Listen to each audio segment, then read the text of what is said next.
মৰিয়নিত ওলাইছে ধনুদন। তহঁতি ইয়াত ৰাজনীতি কৰিবলৈ নাহিবি, একে ঘুচাই নাক ভাঙি যাব। একে ঘুচাই নাক ভাঙি দিব ৰূপজ্যোতি কুৰ্মীয়ে।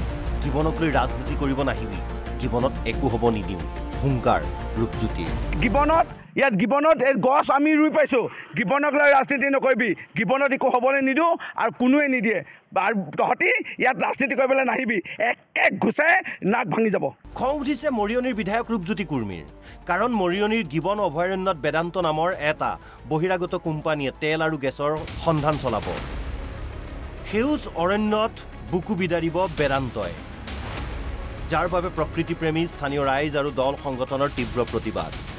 প্ৰতিবাদকাৰীয়ে তীক্ষ্ণ সমালোচনা কৰিছিল চৰকাৰৰ লগতে স্থানীয় বিধায়ক ৰূপজ্যোতি কুৰ্মীৰ ভূমিকাকো। প্ৰতিবাদকাৰীক হুংকাৰ দি বিধায়কজনে ক'লে, মই ব্লেক বেল্ট নহয়, ব্ৰাউন বেল্ট। কোনোবাই মাৰিব আহিলে ঘুচিয়াই নাক মুখ ভাঙি দিম। মই এইটোৱে চকু উঘালাই দিয়াৰ কথা কৈছে। থাকিল কথা ৰূপজ্যোতি কুৰ্মী নোম এটা ছিঙিব নোৱাৰে, আৰু ৰূপজ্যোতি কুৰ্মী ব্লেক বেল্ট নহয় কিন্তু ব্ৰাউন বেল্ট। একে ঘুচাই নহয়, কোনোবাই যদি মাৰিব আহে একে ঘুচাই নাক ভাঙি দিম, মুখো ভাঙি দিম, চেপ বল্লি কৰি দিম ইয়াত মাৰি পেলাই। সেইকাৰণে মোৰ লগত লাগি লাভ নাই। ৰূপজ্যোতিয়ে ক'লে, গিবন মোৰ হৃদয়ত আছে, একো কৰিব নিদিওঁ। কথা গিবন আমাৰ হৃদয়ত আছে। এই গিবনৰ কিবা এটা ইয়াত গছপুলি উঘালাৰ আগত কোনোবা কোম্পানী যোনে হয়তো আমাৰ ঘৰৰ খুঁটা এটা হিলাব লাগিব। এই গিবনক আমি একো কৰিবলৈ নিদিওঁ। তহঁতি যে প্ৰতিবাদ কৰিছিল, আপুনি ক'বলৈ তহঁতক বেয়া লাগিছে। তহঁতি যে প্ৰতিবাদ কৰিছিলি, এবাৰ এটা গছপুলি ৰুই পাইছ গিবনত? এই গছপুলি ৰুই পাইছ? এটা ফুলৰ পুলি ৰুই পাইছ? ইয়াত প্ৰতিবাদ কৰিব আহিছ? তহঁতৰ যে নেতাসকল আজি ট্ৰেইনিঙত আজি যে ফচিছে, ইয়াৰ পৰা বাচিবৰ কাৰণে এইবোৰ ৰাজনীতি কৰিছ। এটা গছপুলি ৰোৱা নাই, মৰিনী কেইটামান আছে মই দেখিছোঁ, এটাই ফুলৰ পুলি ৰুই পোৱা নাই গিবনত। গিবনত পুখুৰী আছে নাই তহঁতি জান?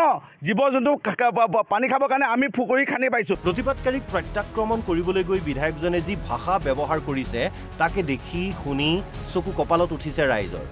বিধায়কৰ ভাষা ইমান নিম্ন ৰুচিৰ হয়নে?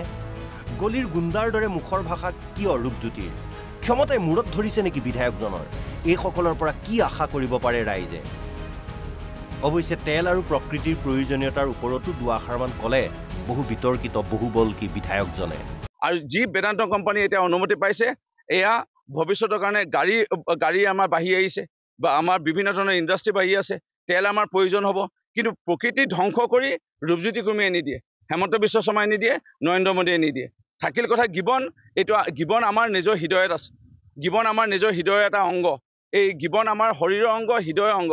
ইয়াত কোনো ধ্বংস হ'বলৈ কেতিয়াও ৰূপজ্যোতি কুৰ্মী স্থানীয় বিধায়কো আমিতো নিদিওঁ, স্থানীয় কোনো হয়তো সংবাদ মাধ্যমে বা স্থানীয় ৰাইজ কোনো নিদিয়ে। মৰিয়নিৰ পৰা দীপক দত্তৰ ৰিপৰ্ট, NB নিউজ।